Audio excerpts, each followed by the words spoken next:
All right, cool. So again, if anyone would like to start us off with a prayer, I'd love to hear your prayer.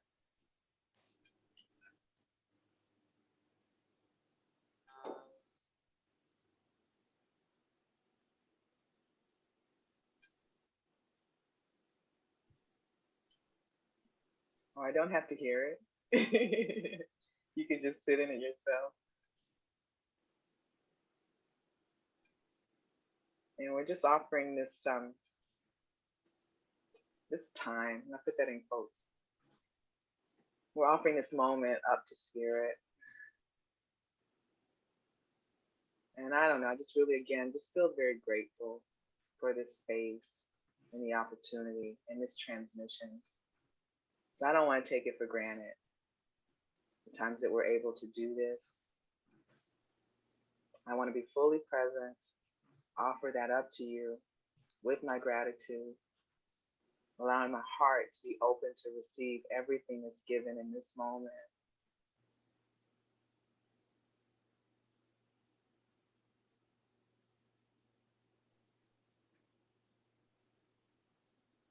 I'm just feeling just unashamed, allowing myself to be moved.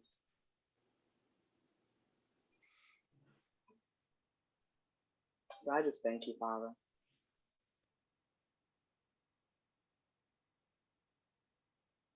Yeah, thank you.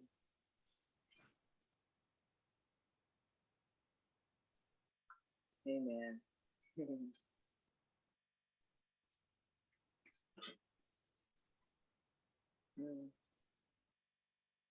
All right, I'll start. I'll do like we did yesterday. I'll start. I'll do a couple, and I'm gonna just go to my right, and then feel it from there. All right. Huh.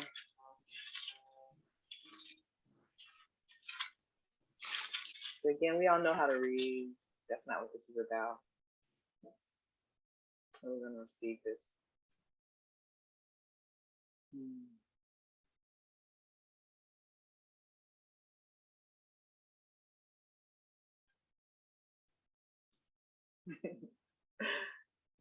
Nothing I see means anything. The reason this is so is that I see nothing, and nothing has no meaning. It is necessary that I recognize this, that I may learn to see. What I think I see now is taking the place of vision. I must let it go by realizing it has no meaning so that vision may take its place. Nothing, nothing I see means anything.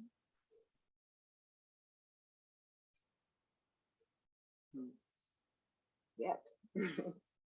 I have given what I see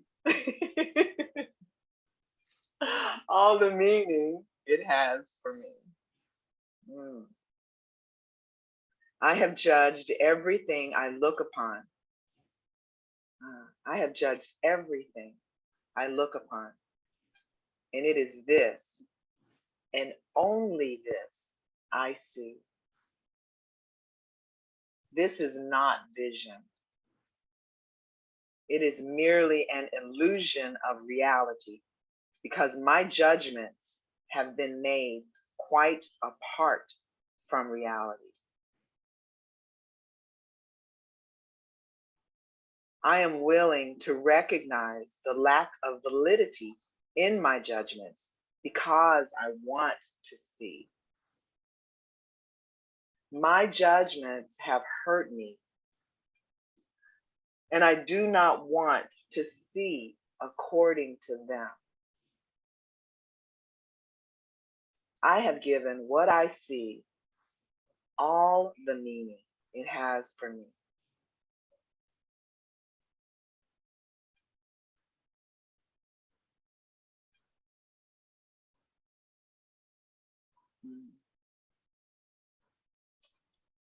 Like my brother Wesley, you would. I do not understand anything I see. How could I understand what I see when I have judged it amiss? What I see is the projection of my own errors of thought. I do not understand what I see because it is not understandable. There is no sense in trying to understand it. But there is every reason to let it go and make room for what can be seen and understood and loved. I can exchange what I see now. I can exchange what I see now for this merely by being willing to do so. Is not this a better choice than the one I made before? I do not understand anything I see.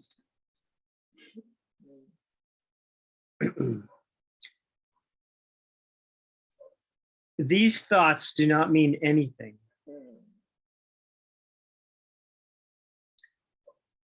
The thoughts of which I'm aware do not mean anything because I am trying to think without God. What I call my thoughts are not my real thoughts. My real thoughts are the thoughts I think with God. I'm not aware of them because I have made my thoughts to take their place. I'm willing to recognize that my thoughts do not mean anything and to let them go. I choose to have them to be replaced by what they were intended to replace. My thoughts are meaningless, but all creation lies in the thoughts I think with God. These thoughts do not mean anything. Will you do me a favor, brother? Just take a really deep breath and read those last two sentences again for me, please. I choose to have them replaced by what they were intended to replace. Wow, just that one. Can you read that again? I choose to have them replaced by what they were intended to replace.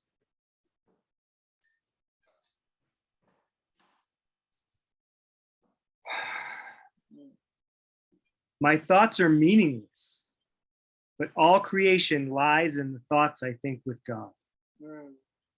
These thoughts do not mean anything.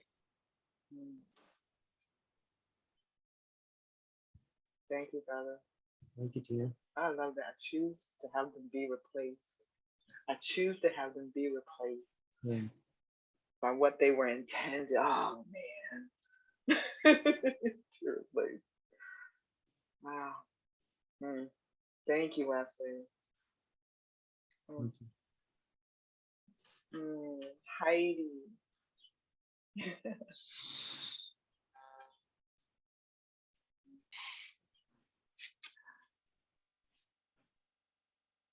I am never upset for the reason I think. I am never upset for the reason I think because I am constantly trying to justify my thoughts. I am constantly trying to make them true. I make all things my enemies so that my anger is justified and my attacks are warranted. I have not realized how much I have misused everything I see by assigning this role to it. I have done this to defend a thought system that has hurt me. I've done this to defend a thought system that has hurt me. And that I no longer want. I am willing to let it go. I am never upset for the reason I think.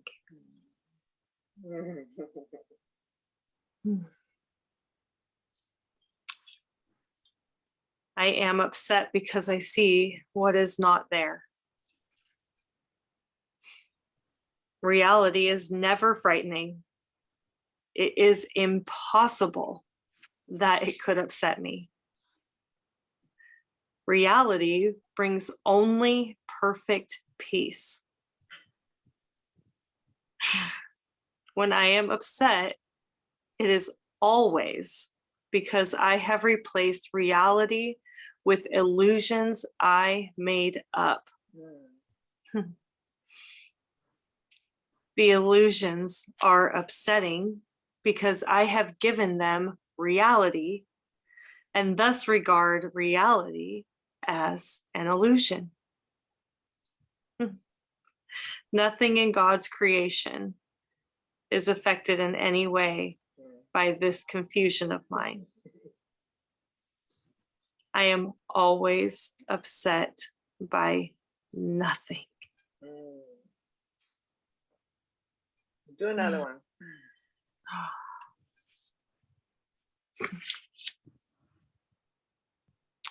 I see only the past. As I look about, I condemn the world I look upon, and I call this seeing. I hold the past against everyone and everything, making them my enemies. When I have forgiven myself and remembered who I am, I will bless everyone and everything I see. There will be no past and therefore no enemies. And I will look with love on all that I failed to see before. I see only the past. Sweet. Thank you, sis.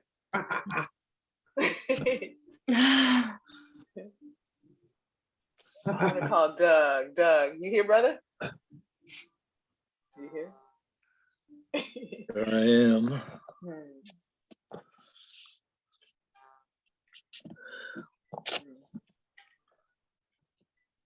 My mind is preoccupied with past thoughts. I see only my thoughts, and my mind is preoccupied with the past.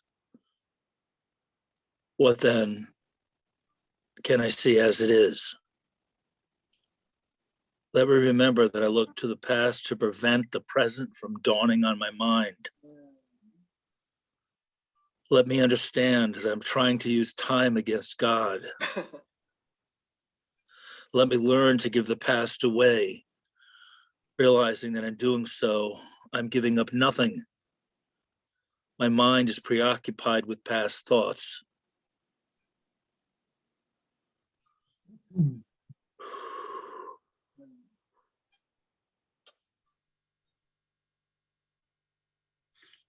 I see nothing as it is now. If I see nothing as it is now, it can truly be said that I see nothing. If I see nothing as it is now, it can truly be said that I see nothing. I can only see what is now. The choice is not whether to see the past or the present. The choice is merely whether to see or not. What I've chosen to see has cost me vision. Now I would choose again that I may see. I see nothing as it is now. Do another one. My thoughts do not mean anything. Breathe.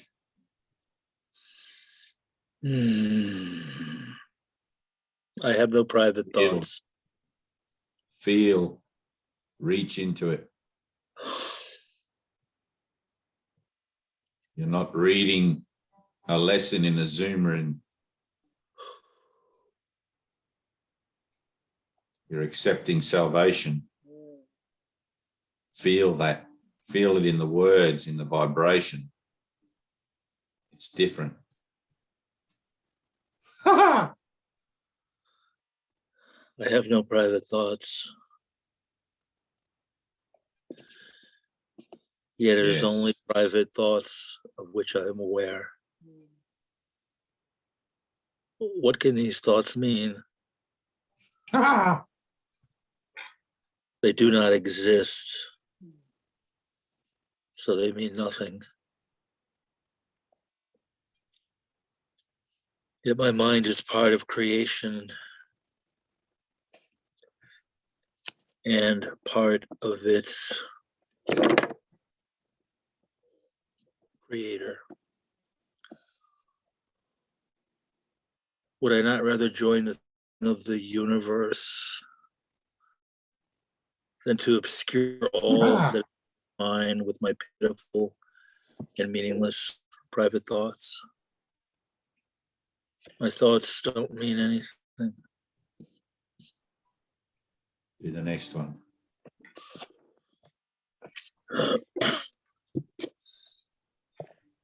My Breathe. meaningless thoughts are showing me a meaningless world.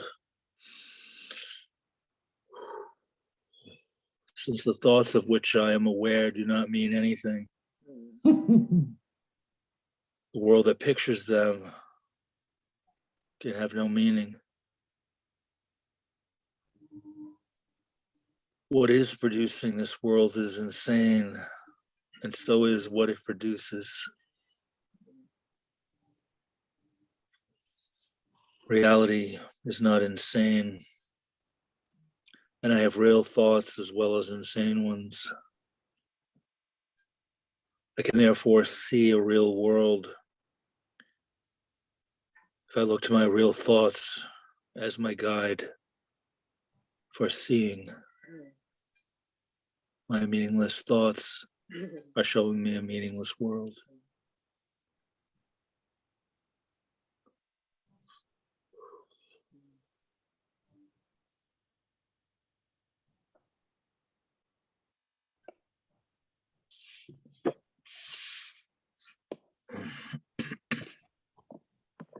Tina.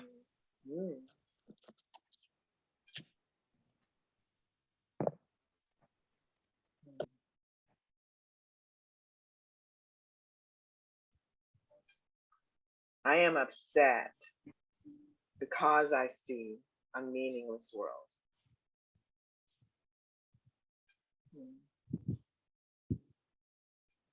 Insane thoughts are upsetting.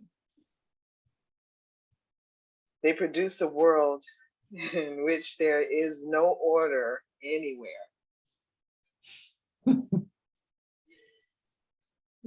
Only chaos rules a world that represents chaotic thinking.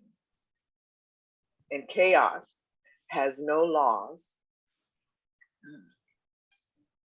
I cannot live in peace in such a world. I am grateful that this world is not real and that I need not see it at all unless I choose to value it. And I do not choose to value what is totally insane and has no meaning. Wesley, read the same one.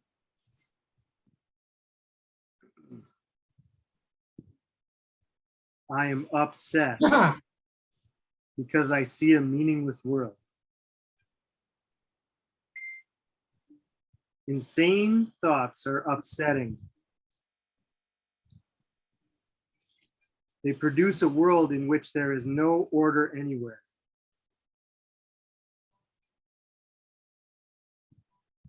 Only chaos rules a world that represents chaotic thinking, and chaos has no laws. I cannot live in peace in such a world. I am grateful that this world is not real. And that I need not see it at all unless I choose to value it. Anna, read the same one.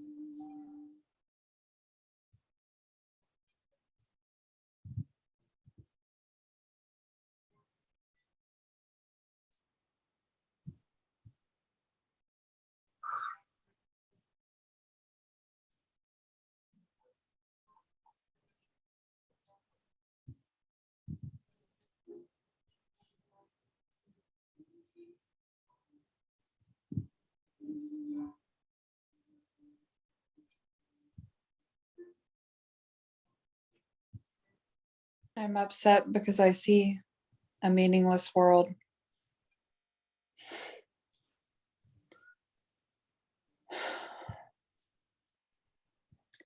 Insane thoughts are upsetting. They produce a world in which there is no order anywhere.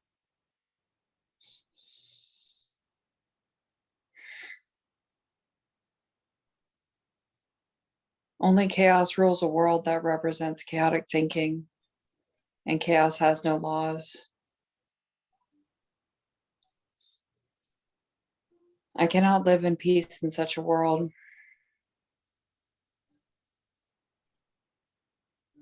I am grateful this world is not real, and that I need not see it at all unless I choose to value it.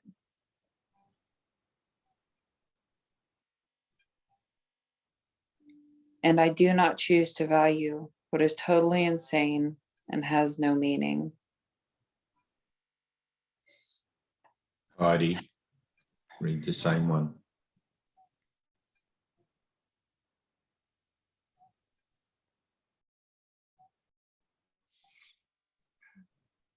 I am upset because I see a meaningless world. Insane thoughts are upsetting.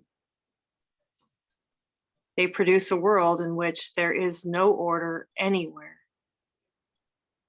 Only chaos rules a world that represents chaotic thinking, and chaos has no laws. I cannot live in peace in such a world. I am grateful that this world is not real,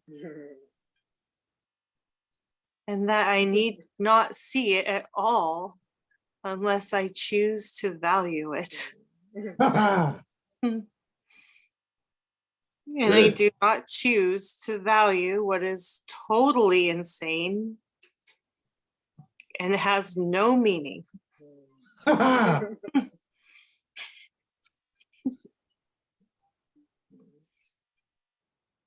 Good. That's good. I heard you hearing that. I never heard that before. Right. Hmm. It's funny, you can hear when you hear somebody, when the penny drops in someone's mind, like I notice it more in this sort of group setting when you're doing a meditation or something like that. Even in a silent meditation, like if you were to go to like a Buddhist temple,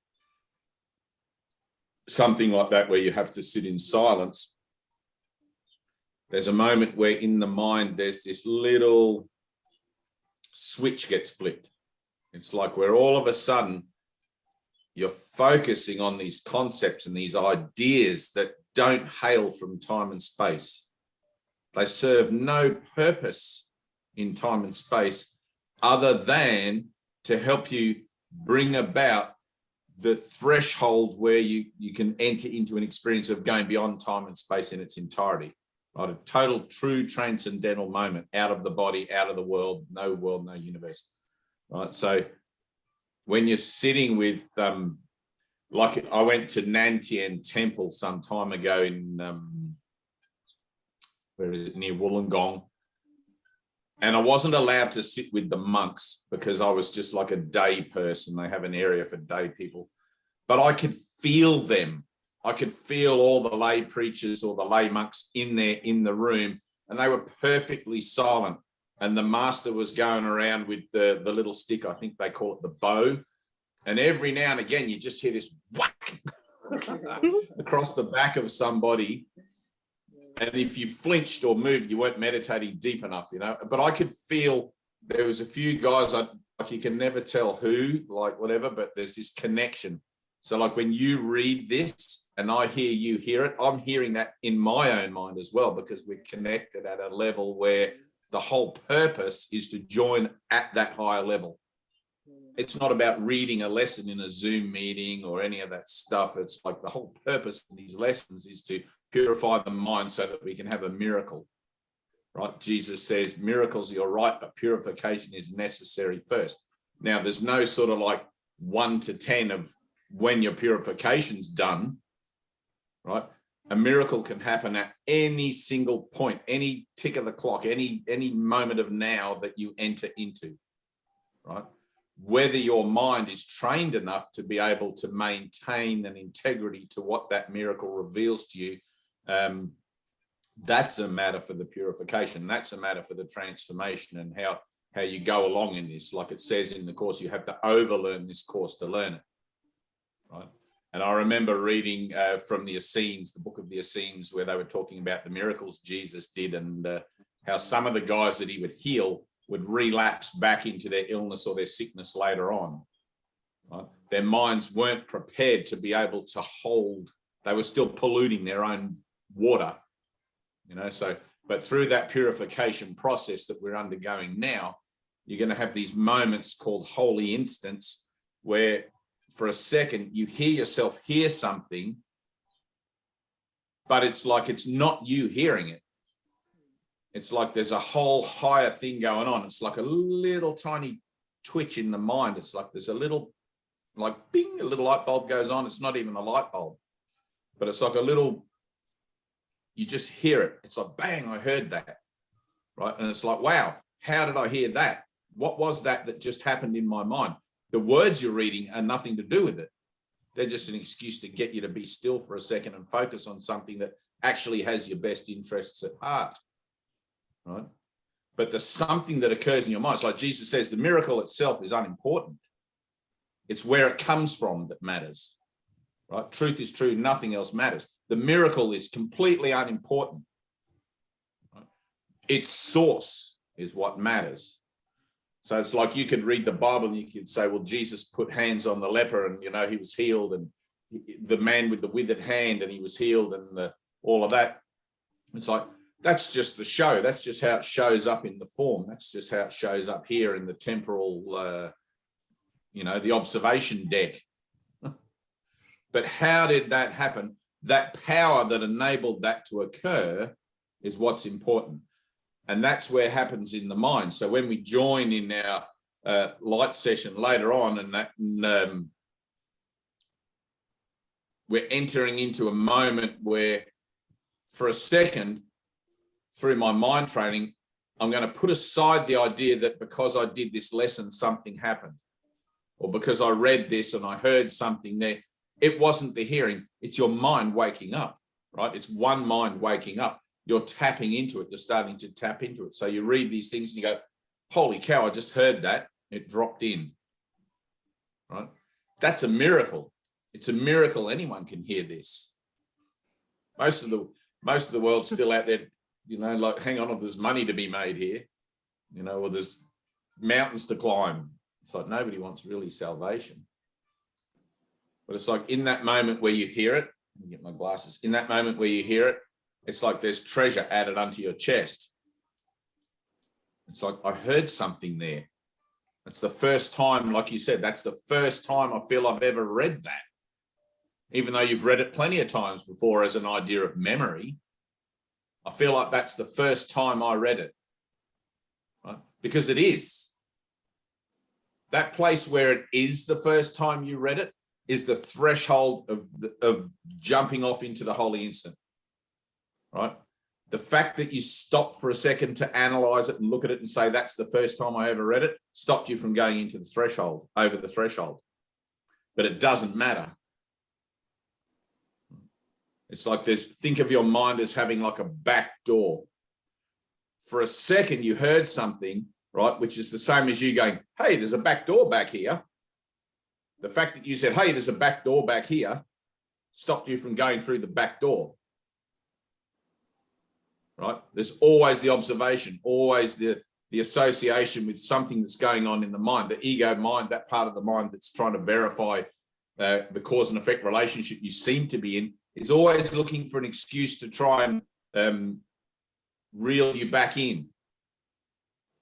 What was that, Heidi? And you'll be like, I don't know, I heard that. That was the first time I've ever heard it. And the next thing you know, you're into this internal dialogue again. And it brings you out of that moment where you heard it into the awareness of you actually having heard it, right? Which is okay, but we're going to go beyond that. We're going to go the other way. So instead of looking at the back door of your mind and then coming back to talk about it, we're going to look at the back door of your mind and go, woohoo, jump into the next thing and whoosh, it'll just open up, right? It's like a little kid. They stand on the beach and the water's cold and they dip their toe in. They'll be like, oh, it's cold. Oh, it's cold. Oh, it's cold. And you'll do that again and again.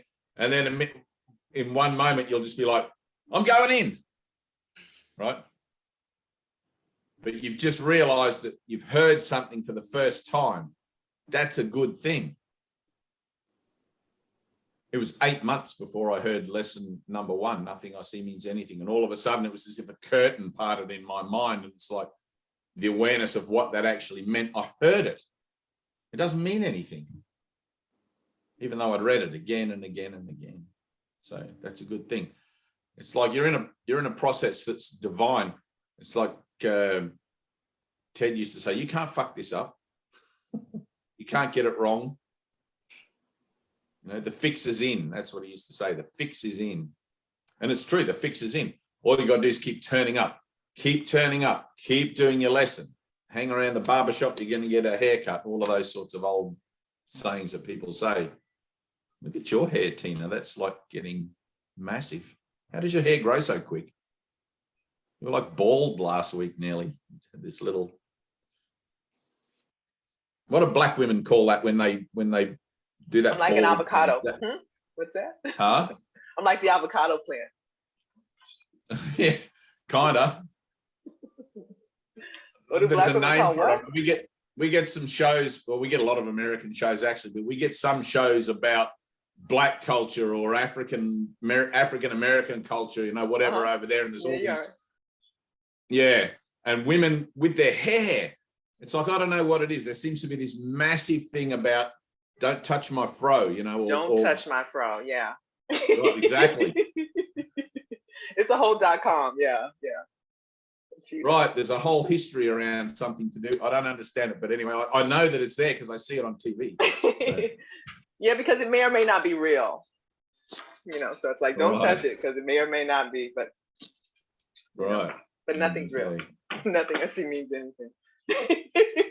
Years ago, like Danielle will probably remember this, but years ago when I went to Byron Bay and I came down from the hills, I had long hair and dreadlocks and all sorts of stuff going on, and Ted was away. He was in Wisconsin teaching at the time that I first started going there, and everybody, generally most of the elder women, the matriarchal sort of women would come up to me and go, you're going to have to cut that hair, you know. And like almost every day somebody would tell me, when Ted gets back, he's going to make you cut that hair. And I didn't understand what the deal was with hair. To me, it was just hair, and I thought it was pretty groovy to have long hair, you know, and all of this. But there was a whole identity wrapped up in hair, apparently, you know. And one day I was having a cup of tea with Philly, and I think it was Margot and Josie walked in probably. But they were my two co-conspirators in most things that happened to me. But somebody mentioned about my hair again. Ted was due back the next day, and I just said, fuck it, just cut it all off. You know, better for you guys who are whinging about it to cut it off than Ted have to go out of his way to tell me. And I'd never met him. So we cut it all off that day, and I was bald, you know, and it's like,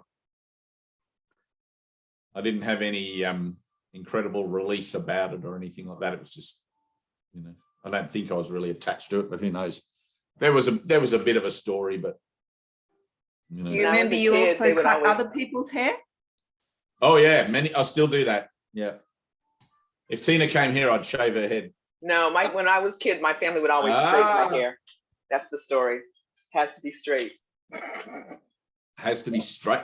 No, when I was a kid, yeah, whenever I would go visit, they would always straighten my hair. That's why, boom, not gonna do it. There's the story. I know, it's funny, all our stories, they all get used, you know, all our stories get used for salvation. When you start to see your story, it's like you can put another spin on it, kind of like gets tipped on its head, and then I see why that had to happen. I see what that story was about. I see what it was showing me, and it's all attachment to the self-image and things like that. But it's funny, you know, like. Anyway, I was thinking today, like I had somebody sent me this thing about narcissists. I don't know if I'm saying it right, narcissist, whatever, last night. And it seems to be like on social media, I don't know if you guys get it, but on social media, you get all these memes about things like that. It's like mind as a whole, if you like, is looking at these psychological terms and trying to pinpoint where they fit in on a kind of a higher level. Whereas I remember when I was a kid, all of our puns and jokes, we didn't have the internet, but all of our puns and our jokes and things were usually about people from a different race or some kind of ethnicity, and everybody would joke about everybody, and things were very tongue-in-cheek. You know, no one took anything seriously, and the idea that you would have to look at your mental processes regarding the expressions of yourself was something that you never dreamed of. You know, there was always like a crazy guy down the street, don't go near that guy's house, you have to cross over the road. And there was like probably a drunk up the road, you know, like, nah, don't talk to him, he's a drunk and whatever.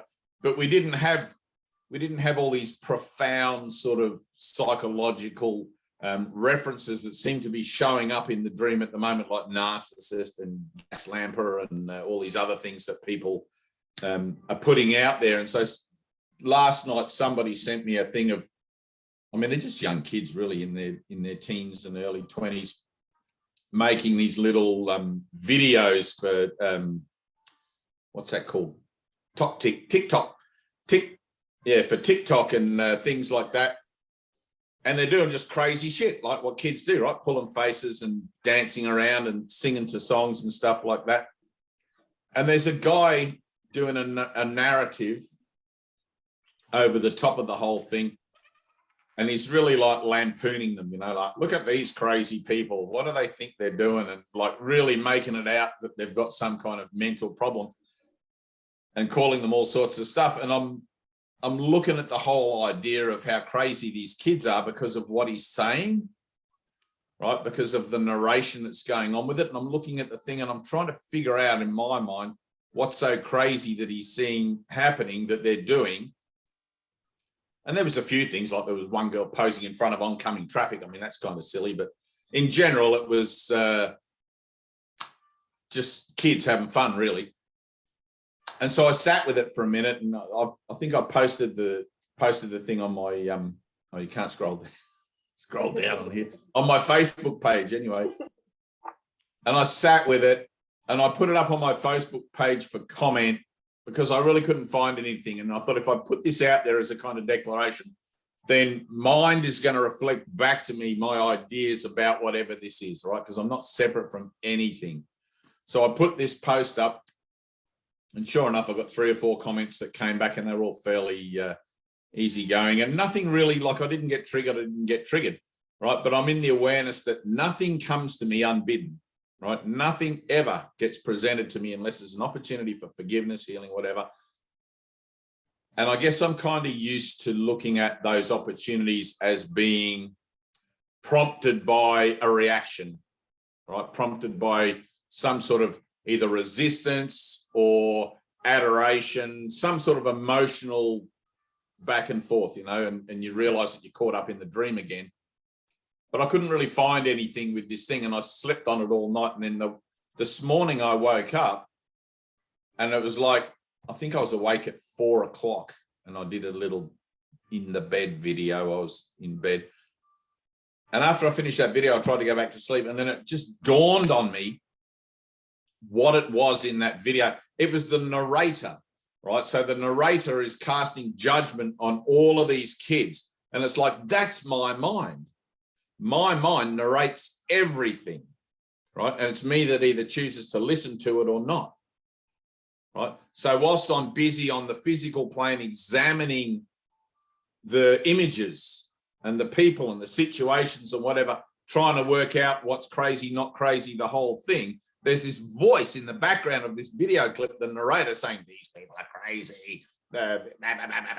And I'm just taking it for granted as if maybe they are crazy, trying to figure out what the crazy is, right?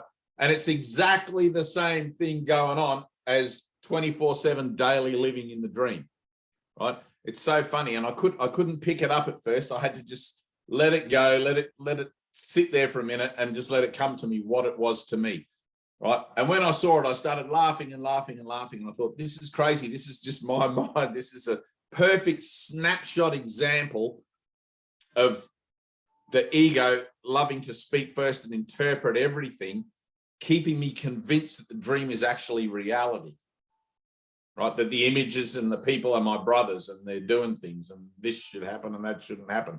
That's a perfect snapshot in that one little 2-minute video, whatever it was, of the whole expression of ego self, right? And it's kind of the guy, I don't really know what a narcissist is or a narcissist is, but whatever it is, I'm assuming it's not favorable. It's something that's kind of like, you know, It's a you're human another. being. Yeah, well, something like that. So, and I just put it in there. It's like, oh, there's my brother asking for love, right? That's all I could see it as. It's like my brother, the narrator, which is my mind. It's like somewhere I've allotted that person that responsibility to tell me what a narcissist is or a something like that. And I knew I had to just bless that whole thing, right? Because it's either I'm seeing love or I'm seeing a call for love. I'm either seeing love or a call for love. And it took me a minute to recognize the call, right? It took me a minute to actually recognize that this whole thing is nothing more than a call for love, right?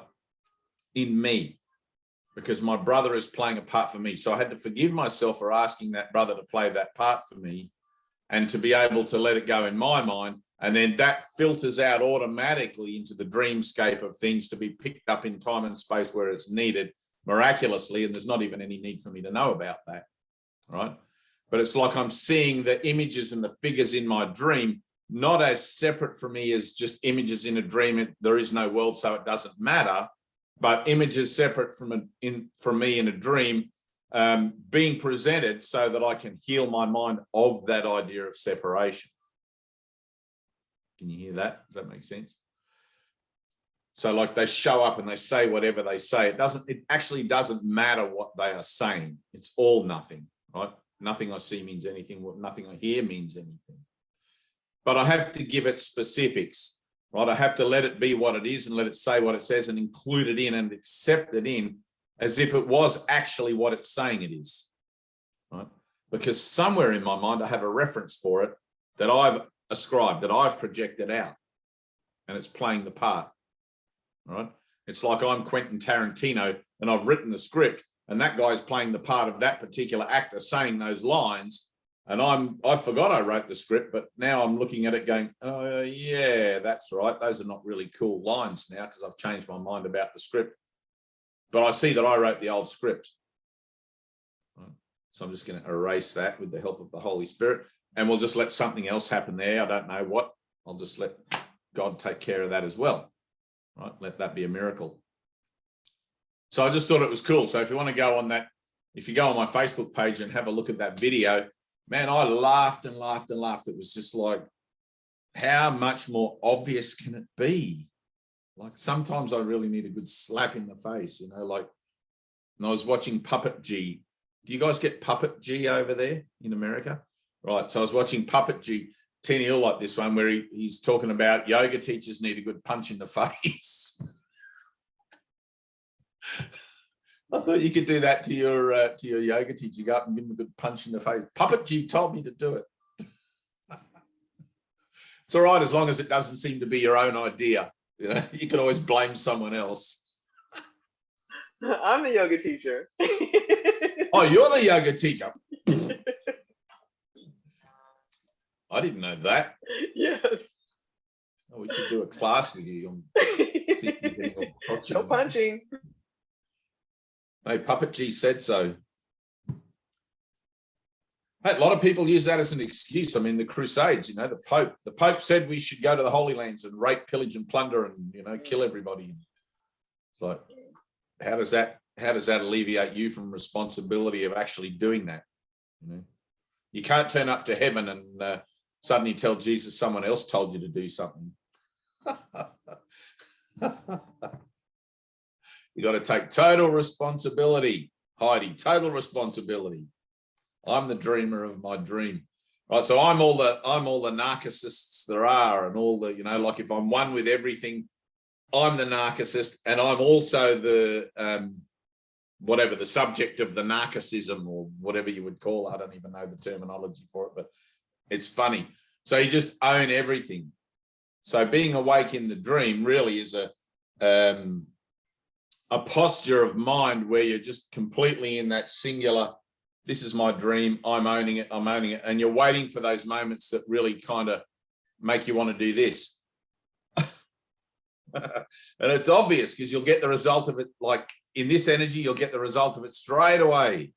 You know, especially if you're doing these lessons, you'll be like, oh, meaningless world, that's right. Like, because now you've got another reference. Now we've got a way to talk about what it is that we're doing this about, and seeing that, hang on, this is helpful, that's not helpful. This is helpful, that's not helpful. Again and again and again and again and again, till finally it stays there. And it's like I stop doing that, and then I'll find my peace.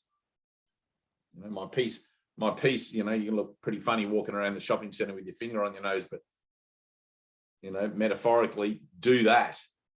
It's like, don't worry about everything else, just do that. So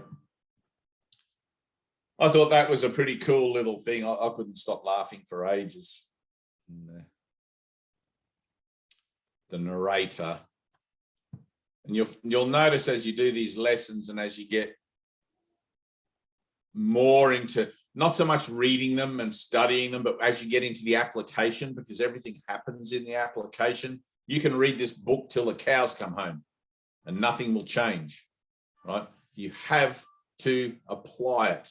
You've got to put it into practice. You've got to get out there into the bloody hustle and bustle of the city streets and let the park bums knock you around, and then put it into practice. It doesn't do any good to sort of hide in your bedroom and just pretend the world doesn't exist, because that's a spiritual defense. So I sit in my little tattoo shop all day, every day, and the door's open to whatever comes. You know, it's crazy. It's like, it's not so crazy now, but when I first started, I would have like big blokes walking in and this is what I want, fuck this and fuck that. And like the whole energy of the thing. And it's like, I'm looking at it going, all right, these are my thoughts. These are my thoughts. They're just my thoughts. This is my mental thing. It was like being at a wild frontier. You know, it was like I'd moved to a Wild West town, you know, in colonial America or something or other, and there was people in the street shooting guns in the air for no reason. That's the energy of it. It was just like, I didn't know what was going to come through the door. And I would just have to sit there defenselessly and just keep saying yes, wow, and thank you, and help, and, you know, all of these things. And nowadays, it's very calm. It's like what walks through the door. There's the last few years, there's been no, we don't even get crazy people on drugs coming in anymore. We used to get crazy people on drugs coming in, and they do these things in the, you know, like in the shop, and like you'd have to sort of escort them out, go, hey man, you belong out in the street, you know, and there'd be people with kids sitting on the couch waiting for their dad to just get out. It's like mining towns, you know. I live in a mining town. It's wild here. It's the raw frontier. I don't think I could have moved to a more raw and less spiritual place on the planet if I'd actually picked it myself, you know, and somewhere I guess I did pick this myself, but it's kind of funny.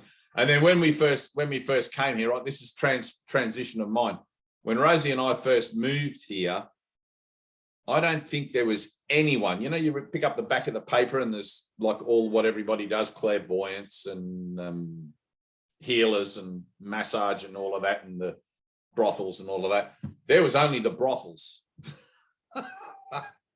There was nothing spiritual. Now, when you pick it up, we've been sitting here holding this space for like 10 years or whatever, and it's nearly time to move on from here, I think. But we've been sitting up. Now there's crystal therapy and there's light something, and there's all these other things, you know. So like the light's got in, it's sort of like starting to, and I look at everything always as a reflection of my mind, right? I take it with me wherever I go. I see it where I go.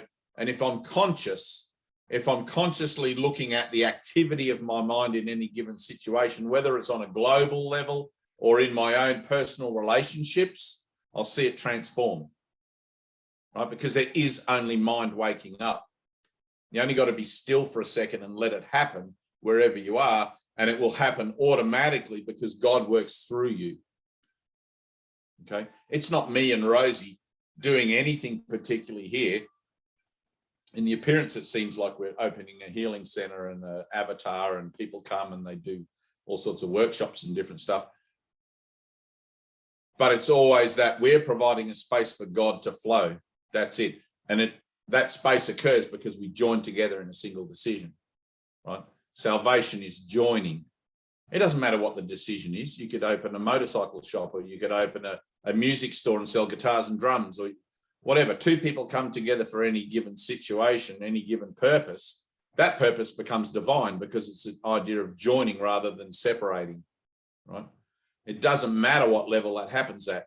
As you begin to participate in your mind training, you start to become more and more aware that that's what's actually going on, right? Which is kind of nice, because you don't have to worry about how come this is happening and how come that is happening. You know how come it's happening.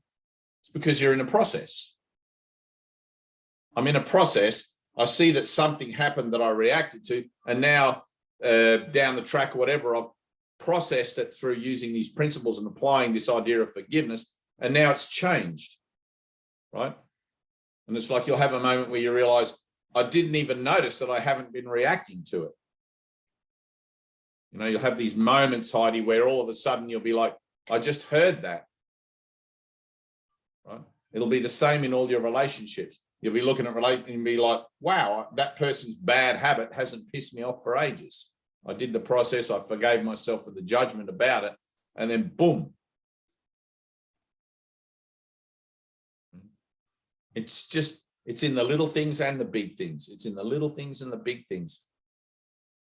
And they all add up. They all bear witness to the power of God in you, which is through the miracle, through that willingness to have the miracle be what it is that you're going to be dependent on, rather than you trying to work it out, figure it out, and heal it on your own terms, because you just can't do that. Healing's not where you're at. I know Jesus says you're healed and you can heal, but you ain't no healer. You are healed and you can heal, but you're not the healer. God does the work. The light does the work. If it was up to you, you'd find the button for the nuclear silo and you'd push it. I'm not kidding. If you think you're a well-adjusted, nice, polite, average, everyday sort of person, that's just the framework you hold yourself in to prevent you from realizing how horrible and ugly and vicious you actually are. It's like in the dream, in the association of denial.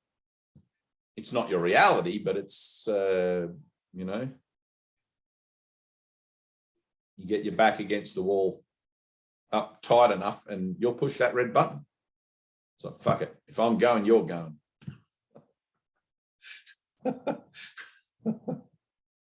There's no forgiveness in that idea. None.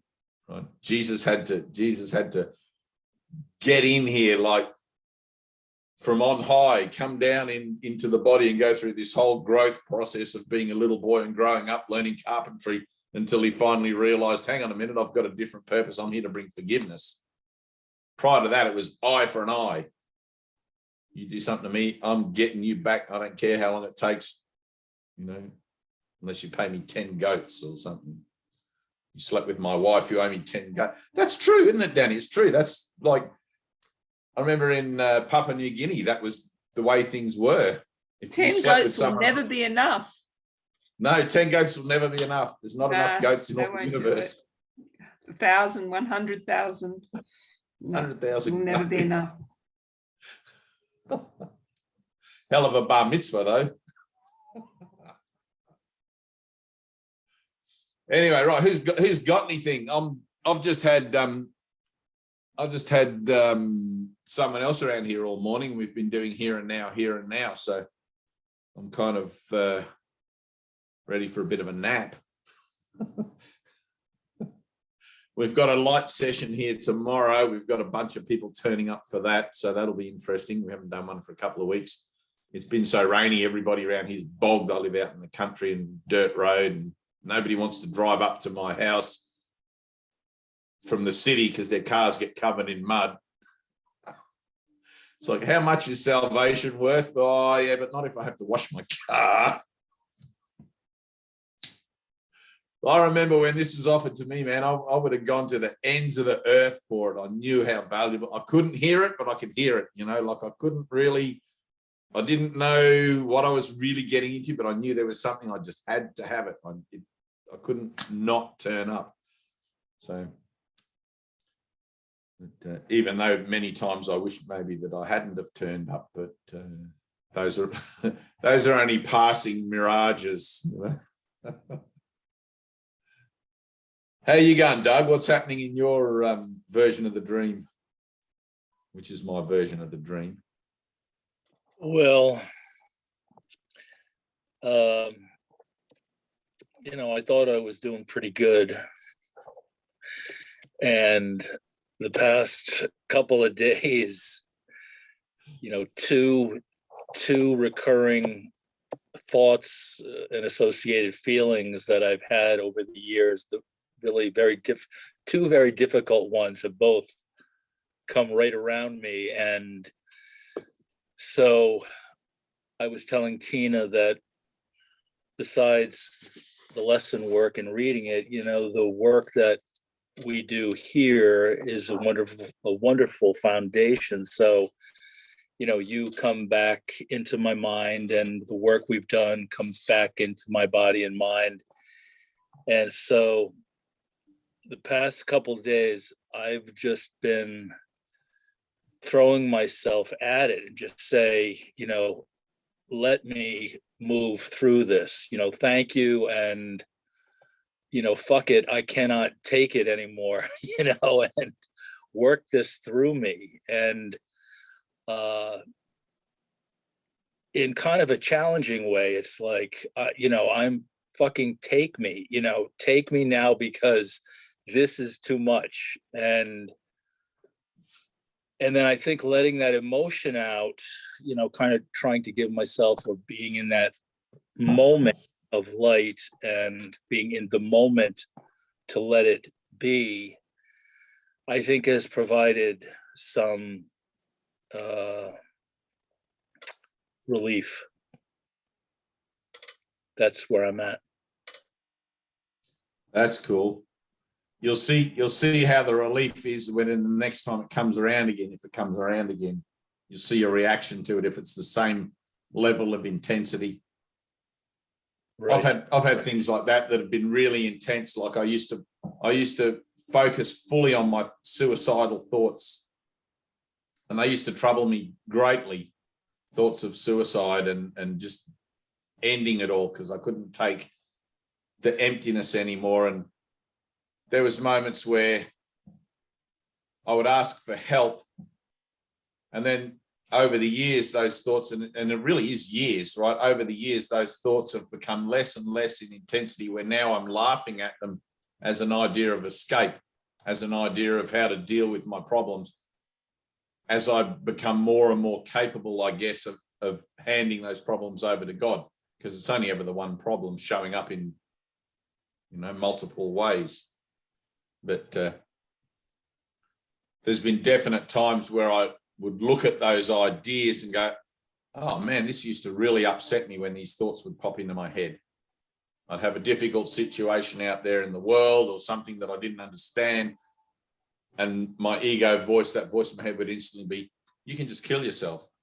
You don't have to stay here. You can just like end it and that'll be the end of it, you know. And it used to trouble me. It used to trouble me greatly. I'd be all conflicted because it's like, where are these thoughts coming from? Right? Because I'm only ever reacting to my thoughts. Where are these thoughts coming from? And why am I even reacting to them if there is no world? Right? If this is just a dream, why would I react to them? It's like because I've given them a meaning, and the meaning seems to be incredibly intense. But I've noticed that over the years, as those situations occur again and again, you become a witness to the change. You become a witness to how, wow, I would have once gone right off the deep end with this thinking. Now I'm not even buying into it. And it seems to be just like, it's on a loop. You know, everything seems to be on a loop. Every couple of years, something will show up and it's like, I'll miss the catalyst because it's so slow. When it shows up every day, you can do this really easily. Like if you have to go to work and the same person that pisses you off every day is there, it's like, you know, that's going to happen. But some of your cycles tend to be on a big loop. That's what it is. Yeah. Right. Exactly. It can take years and you'll miss the catalyst because you're not even expecting it. Right. You're left dealing with the effects, which is your own thoughts about whatever seems to be going on. Right? Yeah. But it's no different than anything else. You just sit quietly and you offer it to God. It's like, I don't know what it is I'm doing in my mind here, Lord. I'm all confused, because it's like, it's only the confused mind that needs the miracle, right? All of a sudden you're bopping along and the sun's shining and everything's great. And then the next minute something happens and you dwell on it for just an instant, and then whoop, down the slippery slope you go. And the next thing is like, what happened to the sun? How come it's raining? Exactly. Right. Just keep going. That's all you have to do. Just keep going. You'll notice the next time it comes around, right, that the reaction or the response that you give it will be less. Okay. All right. Some of the situations, and this is the same if you've ever had a really traumatic experience, if you've been to war or you've been not murdered, but nearly murdered or something. I don't know how you get nearly murdered, but nearly murdered, something like that. If you've had a really traumatic experience, it kind of forms a part of your psyche, right? It's like a marker in your life. It's like one of the major things that sticks out for you when you look at the history of your story, right? It forms this kind of psychological standpoint in there. It can't be taken from you all at once. Okay. Right? The shock of the release from it would be too great. Right? Your mind is not yet at a stage where you can see that there is no world and have that be okay with you. Okay. Right? Because everything you now believe rests on the foundation that the world is real, even though Jesus is telling you, well, there is no world, and together we're going to make gentle steps towards that realization. And you know, everyone's different. Some guys will want to like race to the finish line, and other guys will be just like, oh, I don't know about this. I'll look around, see what everyone else is doing before I do anything, and all of these sorts of things, right? But with a really traumatic experience, you may find that you get released from it bit by bit by bit by bit, because the Holy Spirit is completely graceful and has your own best interests at heart and knows how much you can take as far as releasing stuff goes. Okay. Right? Just because we're able to pick up the book and read There Is No World doesn't mean we're ready to have that experience right here and now. Right? In fact, Jesus says that you will be led as far along the road to peace as you can let yourself go. You know, I forget the section that's in, but he says some of you will want the whole thing right here and now, but for most it's a slowly evolving training program. You know, and when you have big traumatic stuff or psychological graft going on in there, you'll see that unraveling or that undoing tends to be a process that gets less and less as you go. And especially on those slow ones, those big slow ones that come around every couple of years, and then you thought you dealt with it last time, and there it is again, but it's not quite so bad next time. Okay. It's just how it is. I don't know why it is, but I just trust that it's all perfect. I just trust that the process is perfect and that the Holy Spirit's in charge of my healing. And that even though, like with my suicidal thoughts, even though they come around every so often, like every year or two, I'll have a whole bout of looking at these ideas. Nowadays, they're really nothing. They're just the same as everything else. But at one time, they would have been one of the major catalytic kind of thought conglomerates, I guess, because there's all sorts of things goes on there that determined how I felt. You know, would have put me into a headspin. Now it's nothing. It's just like, oh, there's those thoughts again. All right, let me just sit and be still, breathe, let them go. Don't need it. Don't need it. Back to the here and now, back to God. Right? Right. There is no world. I mean, you can use all the concepts and everything to bring yourself back here, but back here has to be experiential. Yes. It's no good if you're just sitting in your own mind constantly telling yourself there is no world, there is no world, there is no world. You right. need the experience that there is no world, and you need that experience of being able to enter into that silent place, that clean, open space where you commune with the universe, you commune with God, right? It's like, you hit the reset button for a second, right? And I think I'm so used to being in that open space. So when all of a sudden it's not there, right? I feel so right. So alone. I feel like I've abandoned, some part of me is now abandoned, and I have to have and as you said, it has to be the experience again. You know, I can feel the mind work, and I'm waiting now to have the experience that you're talking about. Right. So waiting is the thing, right? Jesus constantly says in many of the lessons, sit quietly and wait. Okay. Right. Now that's an attitude of mine. Wait to hear the voice of God. Wait for your Father. Right. Now I remember, and it's not because it takes time, but because your ability to perceive God's answer to you has to filter down through your time defenses. And even though we'll sit here and say, oh, I'm not defending myself, right, that doesn't mean that there aren't still defenses going on in the background that you're unaware of, because all of denial you're unaware of. You didn't even know it was a dream until someone told you it was a dream. You took it for granted. Right. Right. Yeah. So be still and wait. Right. Now, I remember when just before Ted left the Continuum, I'm sure he won't mind me using him as an example, even though it's kind of a dark example, but he went through a whole period with opiates, right, in the States. And him and Janelle were fighting, and there was there was a story, right? There was a big story that was going on. And he was writing to me nearly every day, please don't tell Janelle this. And then Janelle would write and go, what's going on with Ted? And I felt like I was the piggy in the middle, right? And I'd become like the messenger boy for these guys. And I love them both the same. I love them completely dearly. But I knew I didn't want to play messenger boy. You know, it's like it seemed too ridiculous to me. Here's these two enlightened sort of minds. Why can't they just come together and do this, work this out themselves and, you know, let it be miraculous? So I sat with it and I asked, like, what's really going on here? You know, why do I keep getting this thing? And I realized that the drugs were a problem, right? There'd been this period of where Ted had fallen back into opiate use and stuff like that. And it was really in his head, like really fucking with him. And so I sat and I asked in prayer, like honest prayer, how can I be helpful? You know, to my brother, how can I be helpful? Because to me, it was breaking my heart. It was truly breaking my heart, this whole situation, to see someone who was so bright just go down the rabbit hole again. Sometimes you have to, but I sat and sat and sat, and I was listening, right? So this is where it comes to you, to listen, to wait. And this went on for a period of about 3 or 4 nights.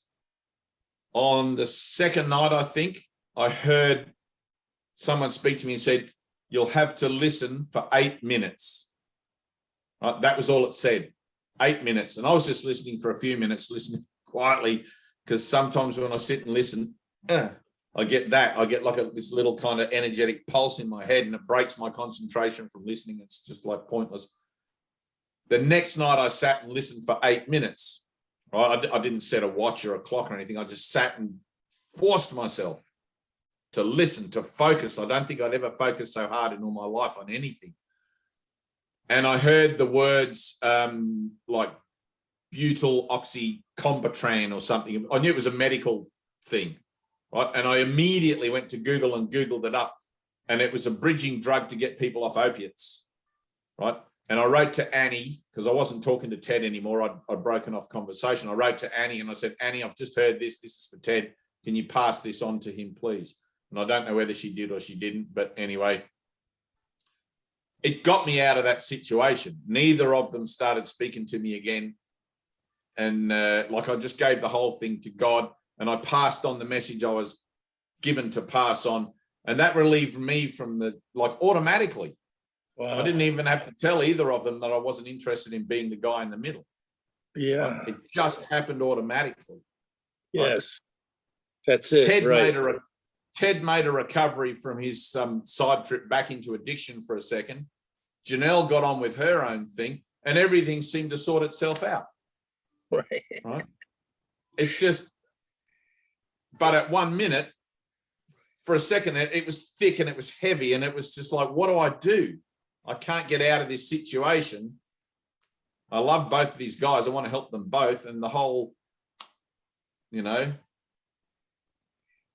never to be spoken of again, thankfully. Yeah, it's like but everything's useful. All the stories are useful, you know. When you go through this story for you, it'll be your story of healing. Right. It'll be useful as a reference. So when things show up for you and say, oh, I'm having this moment with something, you'll be able to say, you know, it's the same as taking your brother's hand. It's like when you reach out and you go, I know where you're at. I've been there. I know what this is about. You know? I like what you said. The message has to come from somewhere else. It has to come through in some other way, even though it doesn't make sense, perhaps. It's the only way to break out of this dream. Right. And you'll kind of know. You need that other reference, Doug. Yeah. Yeah. I love that. Great. If I'm looking at my own thoughts, if I'm trusting my own thoughts, it's like, here's the thing with meditation, right? I don't really meditate anymore in a formal sort of sense. I do a lot of time of just being still and sitting quietly. That's all I like to do. I'm not looking for answers anymore. I'm not trying to reach anything. I still have flashes of light and all this weird shit goes on, but it's not my interest anymore. It's just, I really appreciate the quiet, you know. But one of the things with meditation, I know, when you have a situation going on, ask specifically in your meditation, be as specific as you can, because you attempting to find that specificity in your mind gives what you're asking for the integrity for you to be able to actually tune in and hear the response. Does that make sense? Yes, that's great. If it's just lip service, right? If you're just saying, oh, what am I going to do in this situation? It's like, it's always helpful to be specific. This situation with this person, that situation, that event, the whole thing. And it's like Jesus says in some of those lessons, try to identify the situation by the central theme or person that it contains. All right. Right? Try to get right in there, because it has a link. Okay. Just as you have a script in denial, which entails all those links, so there is a replacement script in salvation for the script that you wrote. Yes, I get it. But it's easy just to sort of keep it here at chest level where you can tread water, but to get really specific and get in deep with your specificity, that's something that always pays off.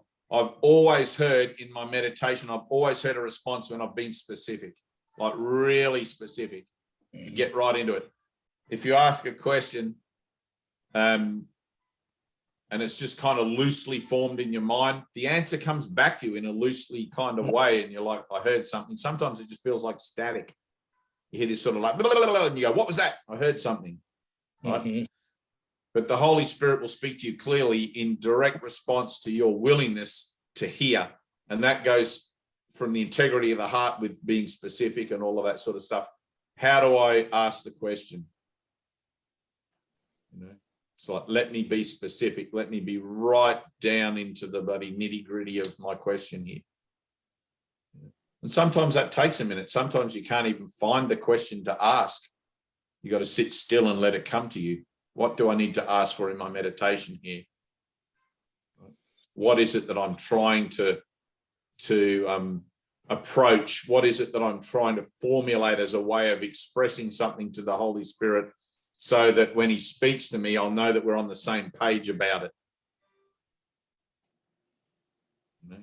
It's like God knows what you want before you even ask, but it's like imagine your specificity and integrity is like opening a channel, opening a dialogue, a line of communication. If you're uncertain about the vibration you're putting out that way, that's all you're going to get back. That's brilliant, David. Yes. Right? So it's like sometimes you just got to sit with it and be really, really boom shanker.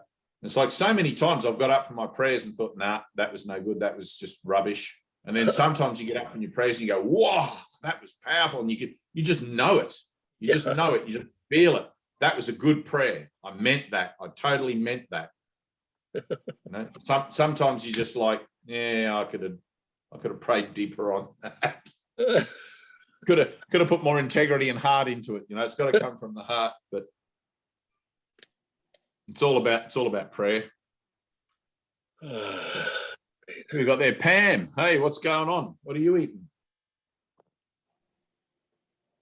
Are you in America? Yes, Washington State. I'm having some nuts. Oh, nuts. There you go. Lovely. Nuts in Washington. I think they all are Yeah. nuts in Washington. Yes, we are. The most lovable It's nuts. good. It's good. It's good to be able to admit to your nutdom. Mhm. I'm in the right with place. a nutty then. bunch.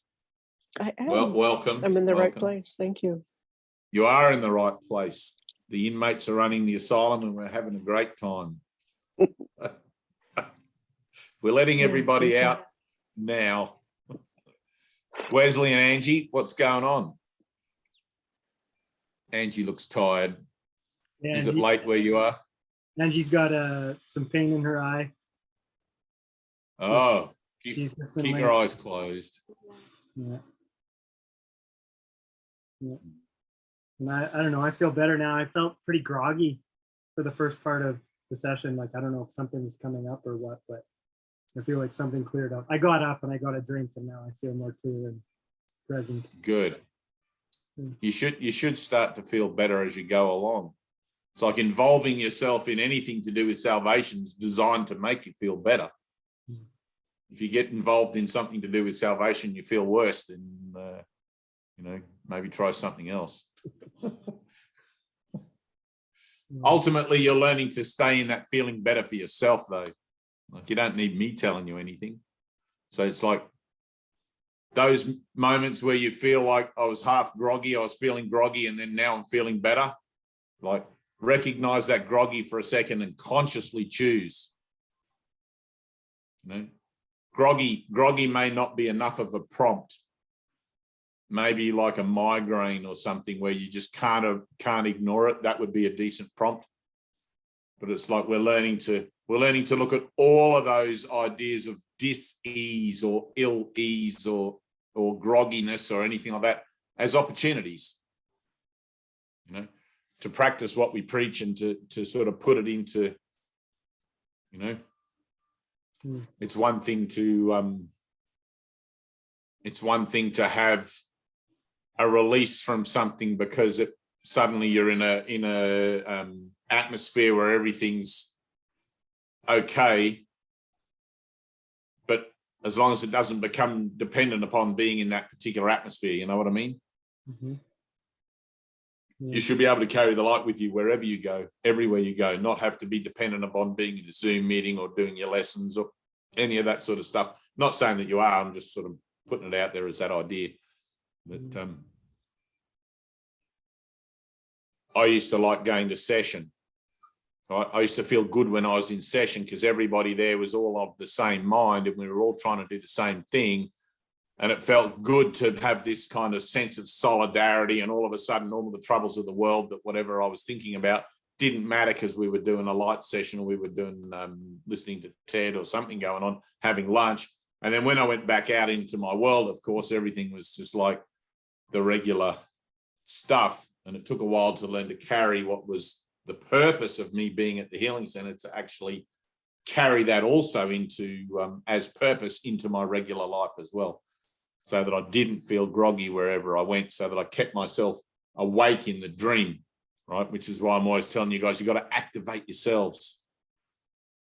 I can only tell you to be active and activate yourself. You the ones actually have to do it, right? And that's, it takes whatever it takes, you know, doing those 20-minute book every day, doing your lesson, hanging out with guys that are going to reflect back to you the decision for salvation, rather than hanging out with guys that are complaining about stuff all the time, narcissists, other things. So, but I mean, everything's useful. Heidi,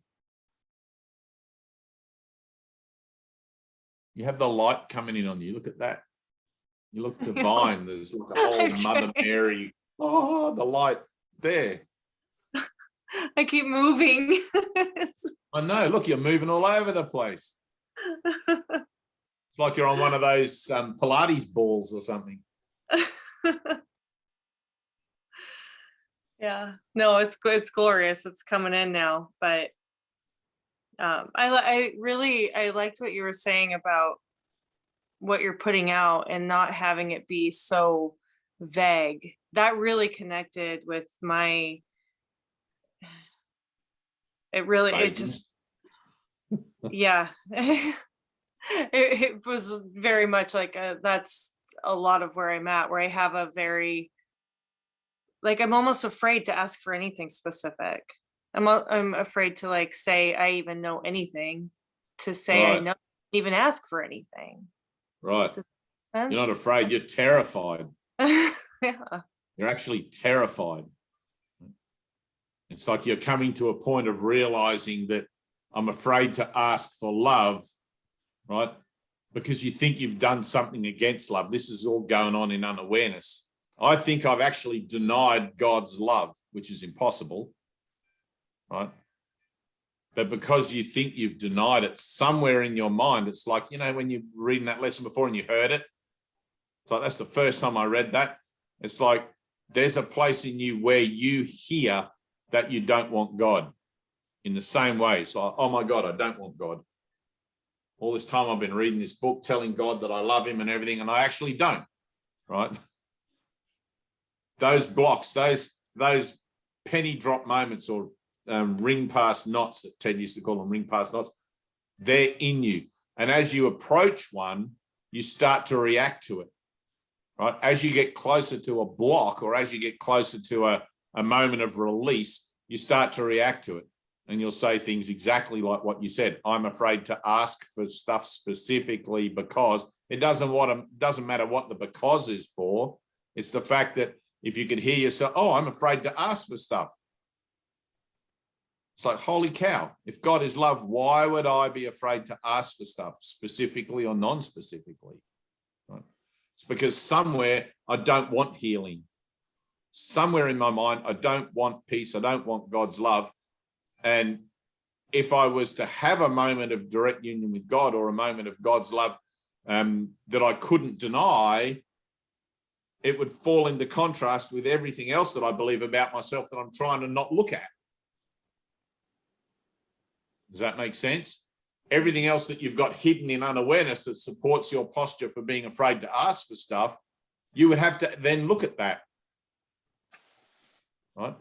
So it's like there's nothing hidden that won't be exposed. And right now you're completely exposed. Right now, there's something to look at. Whether you can hear that from me or not, I don't know. Right? It may take a minute, right? It may take a moment for you to actually hear that. It's like, I'm almost afraid to ask specifically. Why? What am I defending that would make me feel afraid to ask specifically for love? You're entitled to it. Right? You're entitled to miracles because you're a child of God. Right? All miracles come from love and are expressions of love. Somewhere you're afraid of love. So in the situation that where it seems to you like you have to ask for something specifically, you're still hesitant about doing that because God knows whatever reason, but you know, right? Somewhere in your mind, you know why you're hesitant. I could tell you because you're trying to maintain the dream as a generic, right? But you'll find a specific reference for it in the situation, because no situation ever shows up unless you can actually recognize the ability for the healing to take place in it. Otherwise, what would be the point? Right? So a situation shows up, you're afraid to ask for help, you're hesitant to asking for help because there's still something in the situation you want, maybe a better outcome on your own terms, right? I don't know. But when you ask for help from God as a miracle, I need a miracle, right? You got to let go of all your own terms. You have to be specific. I need a miracle with this situation, that person, this event, whatever it is. Be specific as you can and let it be miraculous. If you're still hanging on tight, trying to control the outcome of letting go, you know, it's like, if I let go of this, Jesus, then what's going to happen? No, that's not it. It's like, I let go of this, Jesus, and whatever happens is fine by me. All I want is peace for me, for my brothers, all of that, right? Peace is my only concern. Restore my mind, the minds of those that I've sort of embroiled in the scenario that this is being presented as, all of that whole thing, right? But it's good that you can see that you're scared to ask for it specifically. That's actually a good thing, even though you're probably going to now go off and have a moment about that where it's like, that's terrible, right? If you can sort of level up for a second, like mature up for a second into the idea of, well, hang on a minute, I'm making a choice here. I'm either choosing for God. I can't choose partially for God. I can't ask God to fix my problem a little bit, just the bits I don't like, right? But I'm either choosing for God or I'm not actually choosing at all. I'm trying to maintain the status quo. I'm kidding myself about asking for help, right? It's either all or nothing, Heidi.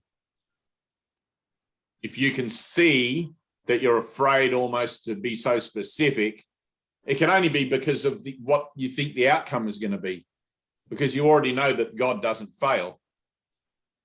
Somewhere in your mind, you know the power of God perfectly. That's what you're terrified of, right? If you were to realize the power of God in your mind perfectly right now, you would understand your relationship with God as one who is of a lesser order standing before one of a greater order. And you don't want that because you want to be God. I don't want to be God's creation. I want to be God creating. You tried to usurp the throne of God, right? You're trying to be God of your own little sandhill, and your own little sandhill keeps crumbling under your feet. And it's like, you just want a better, more stable sandhill. You don't want to let God take it away entirely and put you on solid ground. You hear that? I want a better life in the dream, but I don't want the dream to end. That's right. Right. That's it. Yeah. Right. So now you're sitting in that place. Now you're in an honest place. Okay. Stay there. Stay in that place. Don't adjust to it. Don't try to pretend you didn't see that place in your own mind. Okay.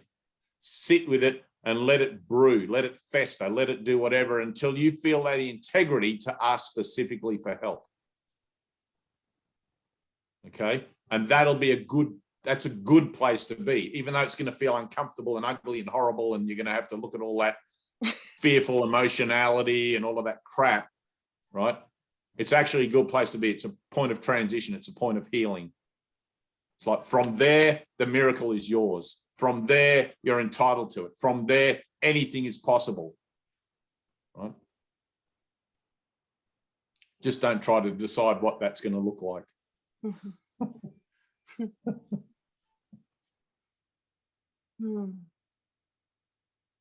Tina,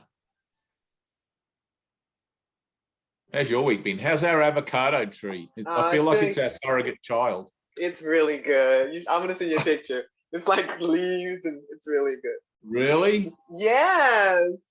And I swear, So like from nowhere, there was right, nothing, and then all of a you're sudden, watering it now. a little every Avocado day. trees need love like everything does. I didn't know. You didn't know everything needs love? No Mm-mm. wonder you need a course in I know, exactly. What you were just saying to those two, Doug and Heidi, yeah, that was really resonating, especially given, Saturday meeting. That was what was coming up, was like, it's so general, like you're so general, and why that was so frustrating to me. Right. And then when you were saying that, I was like, because I was sharing that since that meeting, so many things have been like triggering and just coming up, and I've been like on my knees, but I wasn't specific about what I wanted. I was like, just help me become sincere with my prayer. But when you said you need to be specific, I immediately went, ooh, I don't want the answer. I don't want that answer. And then I was so frustrated with you that you were being so general with me, was like my frustration with myself. You know what I mean? Like I'm just like just pretending like I really want this healing. And it just hit me, it struck me. Oh, and the fear that came up when it's like, okay, I heard that, I didn't miss that. So I'm going to be specific. I'm going to ask. And it was like, oh, fuck, no. Yeah, seriously? Oh, but it feels really good to get that hit. Oh, my God. Because it was, the last few days have been crazy. You told me to do something for my back. It got worse. You know what I mean? It was like, I felt like I was like wound up like this after that. And it was like. Right. Because it's just energy. Yeah. It's just energy, right? It's like, imagine like you're trying to push a basketball into a hole big enough for a ping pong ball, right? It's got to happen miraculously. But when it happens, you're going to become aware of it. You'll be like, oh, what's that? It feels weird, right? This plays out through the body as well. Yeah. Right? Which is why you have miraculous healing. So it's like when you have that thing going on in your back, and I said, you got to do something with that, right? It's going to bring about something where you can become aware of the healing that's occurring. Yeah. Because it was very subtle. It's going to get worse sometimes before it gets better. Because it was like a little something, but then all of a sudden it was like, I couldn't hardly, and it's like, I don't have stuff like that in my body. It was just crazy. Right. And then it was like a little trigger. Just think of it like energy. Think of it like energy moving. You know? You get all sorts of weird stuff in this sometimes. It's just like you seem to go through these phases, and it's like, I remember one of my earlier teachers, Brent, told me that he went through a whole period for 3 or 4 days where he couldn't see except in rainbows, right? Brent was my guide when I first went to the center. And so for the first year, if I ever had any troubles or whatever, I'd go and sit with Brent and we'd just talk about stuff. And we were talking about stuff that was going on with me. And he told me about this thing that happened for him. And he said he just had to deal with it. He just had to push through it. And even though, like, he literally couldn't see anyone unless they moved, because everything was just like this rainbow, like a giant kaleidoscopic kind of psychedelic trip, right? I have never had anything like that, but I've had plenty of other weird stuff that I know always comes at the threshold of a healing, right? Or at the threshold of my recognition of the healing would probably be a better way to talk about it, right? There's always something physical, whether it's spasms or spontaneous laughing or coughing or vomiting or, you know, like stuff just happens. You feel energy moving up and down your spine, like people call it kundalini. I don't want, yeah, right, exactly, in your throat. Yeah. I don't want to give it a name specifically, right? I don't want to get into all that chakra stuff and whatever, but if you just look at it as my body is a symbolic representation of my mind, right, in denial, that I'm now offering to God for the full reinterpretation of my self-assessment of myself or my ideas of myself, it's going to change things, right? My body also has to become useful to the atonement, right? In the Bible, I forget the exact teaching, but Jesus says you cannot put new wine into old skins, right? You have to go through the transformation. Your body also gets transformed so that you can maintain an integrity on a cellular level with the new information you're being given so that you can use it, right? If you put new wine into old skins, the skins are going to tear. Mhm. So your body undergoes the thing according with your mind as well. So don't expect that not to have stuff go on. I've got stuff going on the last month or so that's just starting to really drive me crazy, and I'm just sort of looking at the idea of a threshold. It's like I don't want to adjust to it. I'm just going to sit with it, let it build, and it's building every day. It's getting worse, and I'm either gonna not worse as in a bad way, but it's becoming more intense, you know. But every day it's becoming more intense, and I'm got to the point. I think it was even just this morning where I'm like, this could quite possibly consume my whole vessel and render it useless.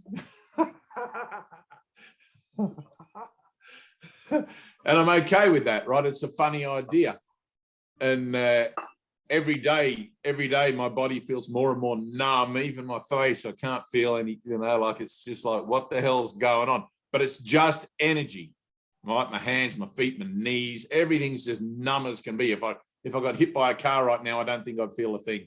You know? And I remember stories of these rare people that actually don't have any sense of feeling in their body. They could put their hand on a hot plate and they wouldn't even know it was burning. I forget what that. It's some sort of disease. They call it a disease, but it's some sort of thing. That's how I'm feeling, right? The last couple of months, it's like I could bump into something and I don't even know that I'm bruised. It's just like, what the hell? Yeah. You know, it's just another thing. It's just another thing. But I've been going through an awful lot of healing on a personal level around the ideas of divorce and my daughter living with her mother 1,000 miles away. And it's bringing up stuff that I wouldn't call it heartache, or maybe it is. I don't know what. I can't really touch it yet, but it's bringing up energetic stuff. It's bringing up, like the other night I had a moment of feeling lonely, right, which I haven't had for 25 odd years or more. I haven't felt like, it's like, what the fuck does that even mean, lonely? It's like God goes with me wherever I go. In my mind, there's this revelatory experience that's the proof of the pudding of that, and I'm feeling this loneliness. And it's just stuff, it's old stuff coming up, right? It doesn't mean that I'm actually feeling lonely now. It just means I'm looking at old ideas and the results, like, because all my thoughts have power. It's like I've chosen to willingly step into a frame of reference for myself where I'm taking responsibility for all my thinking, right? Including old stuff, right? It comes up as a reference here and now, and it seems to be mirrored in the world in a situation where I could relate to it. But it's like, I don't want to try and pinpoint it to certain things. It seems to be this, it seems to be that. Let's just deal with it where it's at, though. I feel lonely, or I feel empty, or I feel whatever. It's like, all right, let's deal with that. Not lonely because, or it's like, I'm always the state, I'm not the story, right? Mind is a state. So I'm always dealing with the state, not the story that the state's embodied by. So initially, of course, you may want to analyze the story. I mean, you get caught up in the story and you look at it. What does this mean? And it takes a minute to realize that it doesn't mean anything, and that you're just simply processing stuff, right? When you can accept that the Holy Spirit, who you've invited in, is abiding with you and just doing all this stuff in the background, and you have stuff going on, it's like there's this kind of mindset where you step back from it all and go, oh, yeah, it's just the Holy Spirit doing his work, right? Because the only purpose the Holy Spirit has is healing. Therefore, that's the only purpose there is. If I'm choosing to abide with the Spirit, I'm choosing to accept his purpose as my own. Therefore, I include everything in as the idea of healing. I'm not feeling numb, I'm healing. I'm not feeling lonely, I'm healing. My mind wants to tell me that this feeling of empty or this feeling of being alone is loneliness, but how the hell do I really know that? That's just something I call it. Right? Because of a miscreative thought process I once used to try and justify myself in time and space, but no longer. Right? Now I'm going to stand with Jesus in the recognition my thoughts about this don't mean anything. I actually don't know what it means. And even though the temptation is to want to call it something, right, I'm just going to defer it all to the Holy Spirit. Right? So sure, I feel lonely, I feel numb, I feel whatever I feel, but that's not what's actually happening. Right? And I stand in faith and just trust that, God has my own best interests at heart. Because if I can't trust that, what's the point of doing anything? I might as well jump off a cliff now. It's not that I really have a choice, actually, but, I have no choice. Yeah. Right. Where am I going to go? Exactly. Take my mind with me everywhere. So I have to go through this. So when you have energy going on in your back, right, the temptation is to want to try and locate it so you can make sense of it, right? Which is really the ego's way of trying to put its own 2 cents within and corrupt the healing process, right? So it's like, let me just accept this as it is, include it in what, without needing to give it a specific name or a term or whatever. But if you have problems with that, if you find that you can't include it in, or you can't just accept it as it is, maybe it's too painful or whatever, right? Hands together, help me, Lord. This is too much. I don't think I can deal with this. Right? I need help. Right? And then don't define the help. Right? In everything, learning to become dependent on God. In everything. Yeah, in every little aspect of life. My healing, the denial of my healing, my telling myself that I want salvation, realizing I actually don't. I threw that right back at you. I just threw it right back to you. Wow, that's crazy. I need help with every little jot and tittle. Absolutely everything, because I'm learning to become dependent on my Father. I'm giving God back his role as creator, and I'm accepting my secondary role as the created. All right? I choose the second place to gain the first. And the ego is going to be in there somewhere going, we've got to reroute that thought process. So watch out for it when it shows up again. Yeah. Right? Everything's just a declaration. Right? So you read a page of the course and you're like, yeah, I want that. And you declare that I want that. The next thing that happens is something shows up to show you that you actually don't want that. Right? In my defenselessness, my safety lies. Let me not defend myself in the face of my denial, but include it in under the auspices of forgiving myself for it and simply move on in my journey. Dust off my sandals and move on. Right? Trusting that it'll all be taken care of. Right? There's really nothing I need to do. Not really. The little that is asked of me in the willingness to be vigilant for the kingdom of heaven, that's it. Really. It can take many forms. How's that going to look in this situation, that situation? But when you start to realize that all situations are the same, right, it becomes really simple. It's like, this situation seems to be more life-threatening than the other one, but it's exactly the same. Thank you, Father. Thank you, Father. There's no order of difficulty in miracles. None.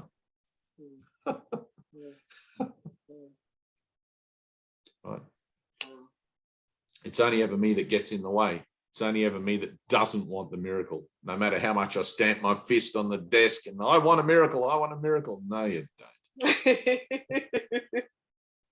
You're a liar and the son of a liar from son of a liar. Yeah, right. It's better like, here I am, God, I don't want a miracle. I need help to even want a miracle. Yeah, that's what I was praying. I mean, doesn't matter. But right. Yeah. It's like I am so resistant to love, right? I need serious psychological help. Just to want it. Lobotomize me now, Lord. Let's be done with it. If only it was so simple. There'd be a queue right around the globe for lobotomies. Ting, ting, ting, ting, ting. Oh.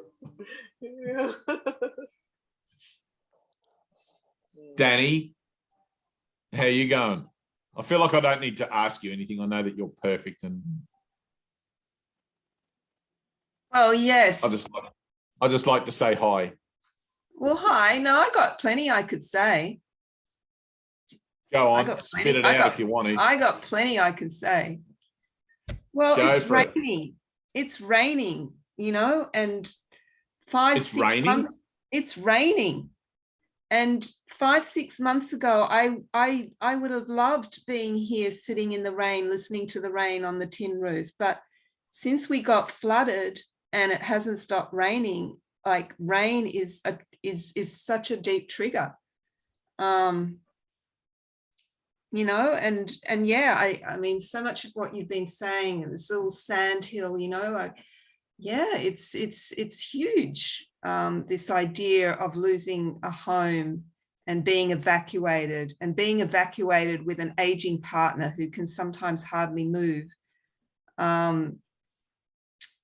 You know, so there's a, you know, I can create a great story to say, you know, that's, I mean, you know, and I do, I'm in fear. I'm sometimes, like last night it was the rain, you know, I hear the rain. I'm so acutely aware of the tempo of the rain and the noise on the roof. And, you know, is this flood sounding rain, or is this just semi-flood sounding rain, or just a little, you know, what, because it hasn't stopped raining, what, you know.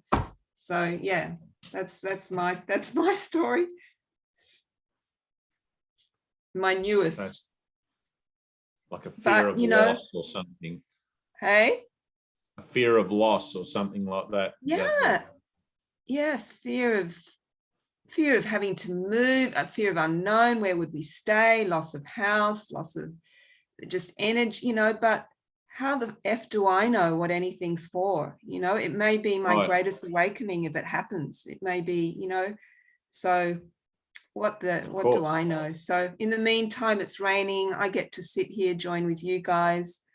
You know, I don't know. Sometimes I wonder if, you know, I'm being a sitting duck by just sitting here waiting, you know, and I should maybe be taking action to get up and move.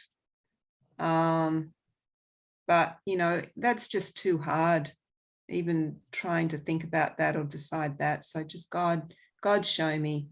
One of my greatest prayers is, you know, is just just relaxes me. Who am I in this? Who am I in this? Show me, who am I in this? Whatever's going on. That's me. Thanks. Love you. Love you too. I love you all. I know some of you more intimately than others, but geez, what a lovely bunch. Thank you. I loved you, Doug, when you said on Kate, I've got to just say this, when you just sat there one day at the end of a satsang and you said, it's okay to be safe or feel safe. And you just repeated it like a lullaby. Oh my God, it was so beautiful. It's okay to feel safe. How beautiful. Thank you. I'm so glad that that it helped.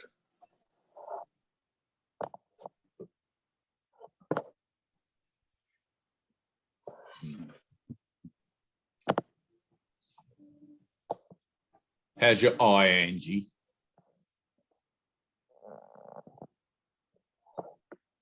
You only need one. Let thine eye be single. That's like literal. I don't know. I have this.